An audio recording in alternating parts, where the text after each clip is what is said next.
being, or that piece of equipment being a value add to the wellness ecosystem we built, then it's not implemented, right? Because those things are also a part of your business model that you have to underwrite of how can I get the ROI back on that float tank?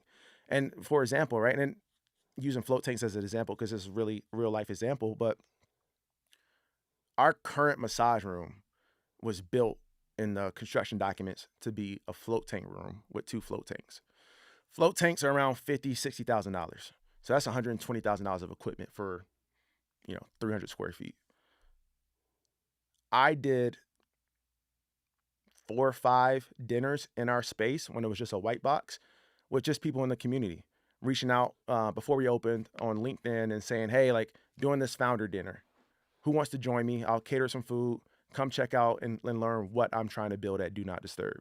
And this was probably 9 months leading up to before we opened. So we had 4 or 5 of these. And I had a projector I would put on the white wall, and it would just go through all the renderings that the architect had designed. And I would kind of just walk people through the vision, right? Like this relax room is going to be in this corner. We're standing in one of the private contrast suites. That float tank room will be behind this wall that we're going to demolition. That bathroom will be right here. And these columns will be hidden and woven throughout the space, so you won't even notice we got 3 columns in our suites. And my point of doing that was, one, to get real-time feedback, get real-time reaction, understand and talk to potential customers and just the consumer at large. And one thing I got from that was, I would say we have saunas, cold plunges, and float tanks. And everybody would be like, oh, that's cool. But what's a float tank? I heard that like 10 times. And I was like, well, maybe I shouldn't be spending $120,000 on float tanks, because what is the ROI and what is the real opportunity to really make that back and then have some margin on top?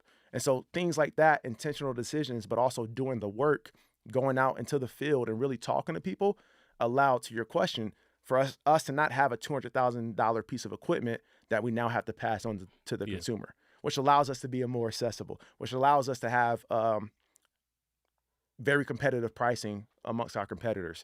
But also, you're still paying for the aesthetic and the environment and the intentionality, but it's not a 200% difference. It might be a 5% difference, right? And another one was, I was just talking to an entrepreneur that we were bouncing around Atlanta today, showing her different things, allowing her to get insight from other entrepreneurs on, she wanted to open up a brick and mortar.